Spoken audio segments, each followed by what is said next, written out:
রাজনৈতিক অর্থনীতি মানে আগের এপিসোডে বলছিলাম রাষ্ট্রের সম্পদ কার হাতে যায়, সুযোগ কারা পায়, আর কষ্টের বোঝা কারে বইয়া বেড়াইতে হয়। আজকের প্রশ্নটা আরো সরাসরি, বাংলাদেশের বর্তমান রাজনৈতিক অর্থনীতি আসলে কিভাবে কাজ করে, কার জন্য কাজ করে? সাধারণ মানুষের জন্য, নাকি দলীয় নেতাকর্মী, স্থানীয় মাস্তান, ঠিকাদার, বড় ব্যবসায়ী, আমলা আর ক্ষমতার চারপাশে ঘুরতে থাকা সুবিধাভোগী গোষ্ঠীর জন্য? যদি সেটা হয়, কিভাবে?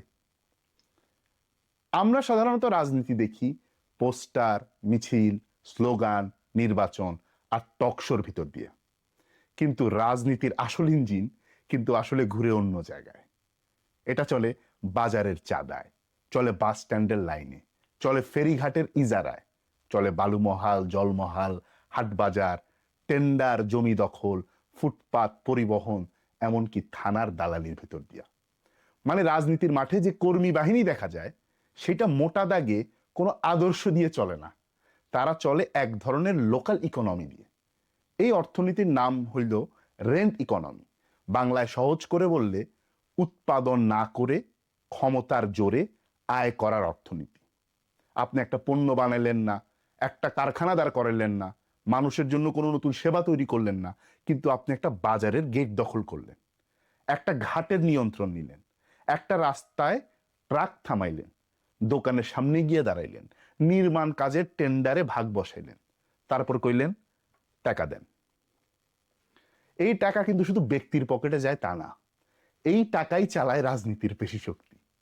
পোস্টার লাগবে, মিছিল করা লাগে, মোটর সাইকেল লাগে, নেতা আসলে দেওয়া লাগে শোডাউন, প্রতিপক্ষকে ভয় দেখানো লাগে, নির্বাচন আসলে করা লাগে কেন্দ্র দখল বা পাহারা দিতে লাগে। এগুলা চালাইতে লাগে টাকা। আর সেই টাকার একটা উৎস হইল এই তৃণমূলের চাঁদার রাজনীতি, চাঁদার অর্থনীতি। যেই দল ক্ষমতায় থাকে সে রাষ্ট্রের ইজারা আর প্রশাসনের উপরে গিয়া বসে, যে দল ক্ষমতার অপেক্ষায় থাকে সে স্থানীয় প্রভাব, ধর্মীয় বা সামাজিক নেটওয়ার্ক, পেশাজীবী সংগঠন, ছাত্র সংগঠন, শ্রমিক সংগঠন, বাজার কমিটি, পরিবহন কমিটি, এমন জায়গায় জায়গায় তার নিজের একটা স্টেক তৈরি করতে থাকে। ফলে ক্ষমতা বদলায়, কিন্তু অনেক সময় সিস্টেম বদলায় না, বদলায় শুধু কালেক্টর। আগে এক রঙের লোক আইসা চাঁদা তুললে এখন অন্য রঙের লোক আসে। আগে যে ঘাটে এক দল বসতো, এরপর বসে অন্য দল। আগে যে অফিসে এক নেতার ফোনে ফাইল চলতো, পরে আরেক নেতার ফোনে ফাইল চলে। এইটাই বাংলাদেশের রাজনৈতিক অর্থনীতির প্রথম স্তর, বা এটাকে বলা যেতে পারে গ্রাসরুটস রেন্ট নেটওয়ার্ক। কিন্তু এই গল্প এই নিচের স্তরে শেষ হয় না, উপরের দিকে চলে আরো বড় খেলা। ওখানে চাঁদা হাজারে না, লাখে না, কোটিতেও নয়।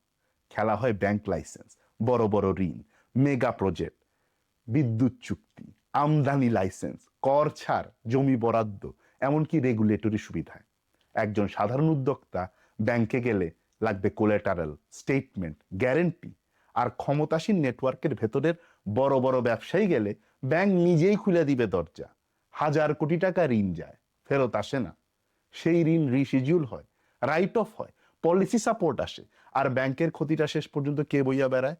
জনগণ, সাধারণ আমানতকারী, সাধারণ করদাতা, মুদ্রাস্ফীতিতে পুড়তে থাকা মধ্যবিত্ত আর ভবিষ্যতের প্রজন্ম। এইখানে ব্যবসায়ী আর শুধু ব্যবসায়ী থাকে না, সে হইয়া যায় পলিটিক্যাল ফাইন্যান্সিয়ার।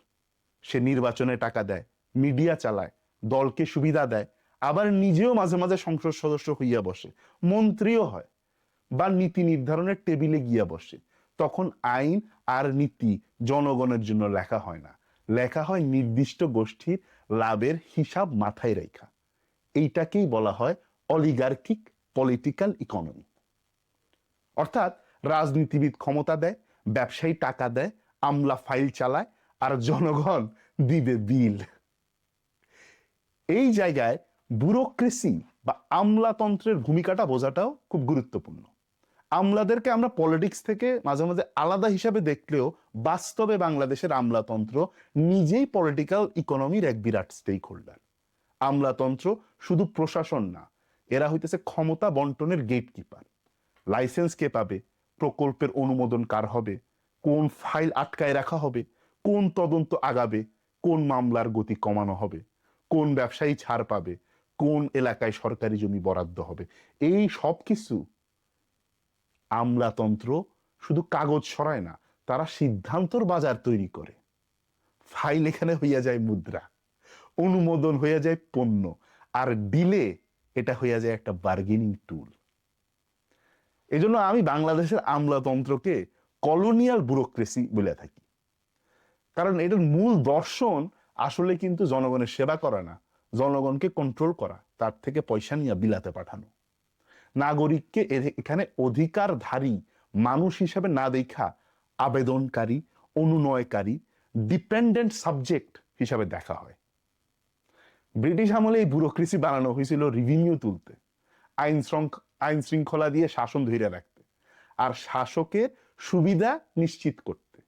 স্বাধীনতার পরেও ভাগ্য আমাদের খারাপ, সাদা ব্যুরোক্রেটরা চলে গেলেও এখন ব্রাউন ব্যুরোক্রেটদের মধ্যে সেই একই মানসিকতাই রয়ে গেছে, শুধু শাসক বদলাইছে, ভাষা বদলাইছে, কিন্তু সিটিজেন স্টেটের রিলেশনশিপের জায়গায় এতটুকু পরিবর্তন ঘটে নাই। ফলে সাধারণ মানুষ যখন রাষ্ট্রের কাছে যায়, সে আর নাগরিক থাকে না, সে হয়ে যায় ভিখারি। সে পাসপোর্ট করতে গেলে লাগবে দালাল, জমির কাগজ তুলতে গেলে লাগবে দালাল, থানায় গেলে লাগবে পরিচয়, হাসপাতালে গেলে সুপারিশ লাগবে, চাকরি পেতে গেলে লাগবে কোটা, দল, টাকা, আত্মীয়তা বা কোনো না কোনো নেটওয়ার্ক। এইখানেই মেরিটোক্রেসি খুন হয়। কারণ এই সিস্টেম মেধাবীরে জিজ্ঞাসা করবে না তুমি কি পারো, জিজ্ঞাসা করবে তুমি কার লোক। উদ্যোক্তারা জিজ্ঞাসা করবে না তোমার আইডিয়া কত ভালো, জিজ্ঞাসা করবে তোমার কানেকশন কোন জায়গায়। এই সিস্টেম রাজনৈতিক কর্মীকে জিজ্ঞাসা করবে না তোমার নীতি কি, সে জিজ্ঞাসা করবে তুমি মাঠে কত লোক নামাইতে পারবা, কত টাকা তুলতে পারবা, ভয় কতটুকু দেখাইতে পারবা। সুতরাং বাংলাদেশের রাজনৈতিক সংকটকে শুধু ভোটের সংকট বা গণতন্ত্রের সংকট হিসাবে দেখলে পুরো বিষয়টা বোঝা যাবে না। এটা একটা রাজনৈতিক সংকট। কারণ এখানে যে সিস্টেম দাঁড়াইছে সেই সিস্টেমের স্টেক হোল্ডার অনেক।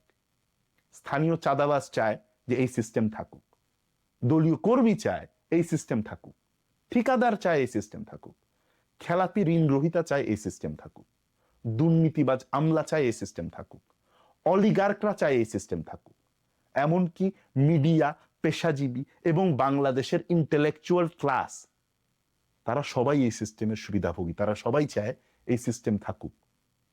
কিন্তু প্রশ্ন হইল জনগণ কি পায়? কৃষক পায় না ন্যায্য দাম, শ্রমিক পায় না ন্যায্য মজুরি, তরুণ পায় না ন্যায্য সুযোগ, সাধারণ ব্যবসায়ী পায় না ফেয়ার কম্পিটিশন, মধ্যবিত্ত পায় কর, মুদ্রাস্ফীতি আর অনিশ্চয়তা, গরিব মানুষ পায় অপমান। সুতরাং এই সিস্টেমকে শুধু দুর্নীতি হিসাবে ওভার সিম্পলিফাই করে দেখলে ভুল হবে। এটা একটা অর্গানাইজ পলিটিক্যাল মাফিয়া ইকোনমি। এটা এমন একটা অর্থনৈতিক বন্দোবস্ত যেখানে রাষ্ট্রের ক্ষমতা ব্যবহার করে কিছু মানুষ সম্পদ নেয়, আর সেই সম্পদের একটা অংশ ব্যবহার করে আবার ক্ষমতা ধরে রাখে। তার মানে এক বাক্যে বাংলাদেশের পলিটিক্যাল ইকোনমি হইল টাকা থেকে ক্ষমতা, ক্ষমতা থেকে টাকা, আবার সেই টাকা থেকে আবার ক্ষমতা। ধন্যবাদ।